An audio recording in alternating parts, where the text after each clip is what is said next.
Hello friends, आपको कैसा लगता है कि कायनात में ज़िंदगी का सबूत मुमकिन हो सकता है? आपके लिए एक दिलचस्प वीडियो लाई हूँ जिसमें हम बात करेंगे जेम्स वेब स्पेस टेलीस्कोप की नई कामयाबियों के बारे में, जो कायनात में ज़िंदगी के इम्कानात को लेकर अहमियत का हामिल है। जेम्स वेब टेलीस्कोप एक ऐसा टेलीस्कोप है जो बिग बैंग के 200 मिलियन ईयर बाद की गैलेक्सीज और स्टार्स को आसानी से देख सकता है। जेम्स वेब टेलीस्कोप आज तक का बनाया जाने वाला सबसे एडवांस टेलीस्कोप है।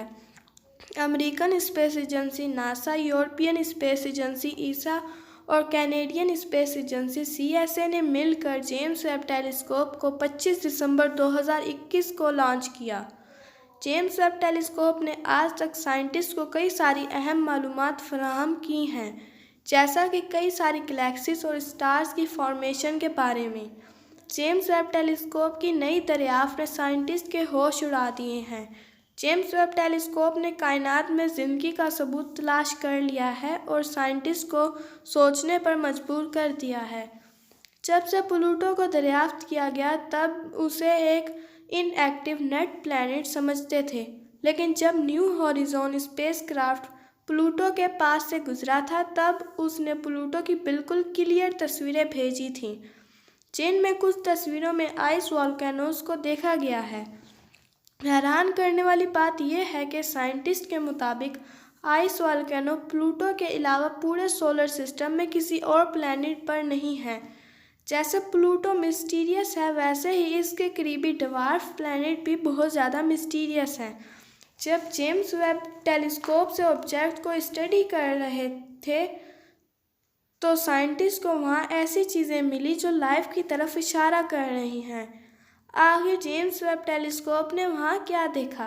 क्या सच में इन ऑब्जेक्ट्स पर एलियन लाइफ मौजूद है?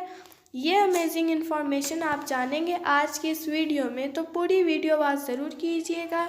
और आप देख रहे हैं rocket science by Tesla. James Webb telescope ने ट्रांस नेपच्यून ऑब्जेक्ट का काफ़ी स्टडी किया। जब साइंटिस्ट इन ऑब्जेक्ट के डेटा को स्टडी कर रहे थे तब ही साइंटिस्ट ने बहुत नई और अननोन चीज़ों पर गौर किया और 25 जून 2024 के दिन एक आर्टिकल पब्लिश हुआ था जिसमें यह बताया गया था कि सूरज से निकलने वाली रेडिएशन के प्रेशर की वजह से इंटरस्टेलर डस्ट पार्टिकल्स लगातार सूरज से दूर जा रहे हैं। इस चीज़ का मतलब है कि इन ऑब्जेक्ट्स और डस्ट पार्टिकल्स को हम किपलर बेल्ट में देखते हैं, वो कभी हमारे सोलर सिस्टम के अंदरूनी हिस्से का एक्टिव पार्ट हुआ करते थे। जो ऑब्जेक्ट्स हमारी ज़मीन से बहुत ज़्यादा दूर होते हैं उनको स्टडी करने के लिए स्पेक्ट्रोस्कोपी का इस्तेमाल किया जाता है। इसमें उन ऑब्जेक्ट्स को अलग अलग वेवलेंथ में देखा जाता है। इन वेवलेंथ में जो एरिया सबसे ज़्यादा हाईलाइट होता है या फिर जिस एरिया की कलर चेंज होता है उस कलर को डिटेक्ट करके पता चल जाता है कि उस ऑब्जेक्ट में कौन सा एलिमेंट मौजूद है और कितनी मिकदार में है। इसे स्पेक्ट्रोस्कोपी से जब नेपच्यून से आगे की किपलर बेल्ट में देखा गया तो वहाँ बहुत ज़्यादा कलर्स को नोटिस किया गया। इतने सारे कलर्स का किपलर बेल्ट में डिटेक्ट होना दो चीज़ों की तरफ इशारा करता है। या तो किपलर बेल्ट में मौजूद हर ऑब्जेक्ट में कोई ना कोई यूनिक एलिमेंट मौजूद है, जो बहुत ज़्यादा हैरान करने वाली बात है, या फिर कॉस्मिक रेज जब उस एरिया के ऑब्जेक्ट पर पड़ती हैं उसी वजह से साइंटिस्ट को इतने सारे कलर दिखाई दिए होंगे। लेकिन साइंटिस्ट का कहना है कि इन कलर्स का मतलब है कि हो सकता है कि इन ऑब्जेक्ट्स में कहीं ना कहीं लाइफ के प्रूफ मौजूद हों। लेकिन ऐसा साइंटिस्ट ने क्यों कहा? जब जेम्स वेब टेलीस्कोप को प्लूटो से आगे ईरस और मिकाई की तरफ पॉइंट किया गया तब काफ़ी देर तक उनकी एक्टिविटी को रिकॉर्ड किया गया। पहले इन ऑब्जेक्ट्स को डेड माना जाता था, लेकिन न्यू स्टडी से पता चला कि इन पर कोई ना कोई एक्टिविटी होती है। ईरस और मिकाई के एटमॉस्फेयर और सरफेस में मीथेन और हाइड्रोजन मौजूद है। ये बात तो सबको पता है कि ये दोनों आइस ऑब्जेक्ट हैं। इसका मतलब है कि जहाँ बर्फ़ होगी वहाँ हाइड्रोजन भी होगी। असल में इन सारे ऑब्जेक्ट को इनएक्टिव ऑब्जेक्ट की कैटेगरी में शामिल किया जाता था।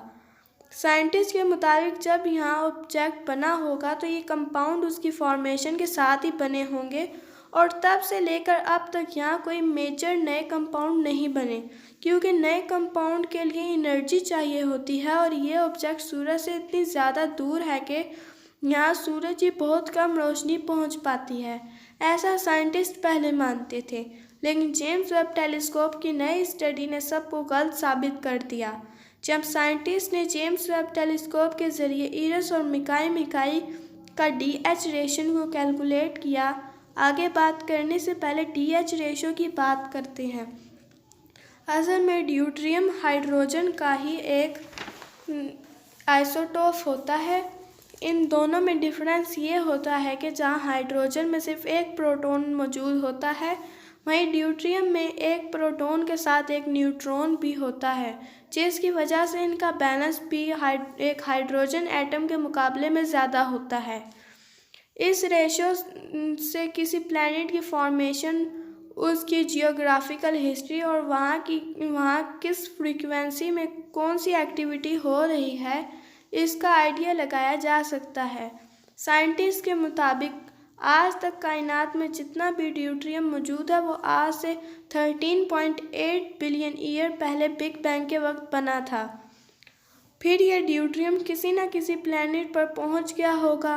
अगर किसी प्लैनेट पर बहुत ज़्यादा एक्टिविटी होती है तो वो नॉर्मल हाइड्रोजन की मिक़दार इन्वायरमेंट में होने वाली चेंजिंग की वजह से बढ़ जाती है, जिसकी वजह से उस जगह की ड्यूट्रियम हाइड्रोजन रेशो कम हो जाती है और किसी जगह पर कोई एक्टिविटी नहीं होती तो वो प्लैनेटरी ऑब्जेक्ट बिल्कुल डेड होता है और इसका मतलब है कि वहाँ हाइड्रोजन बिल्कुल नहीं होती और वहाँ DH रेशो चेंज नहीं होती।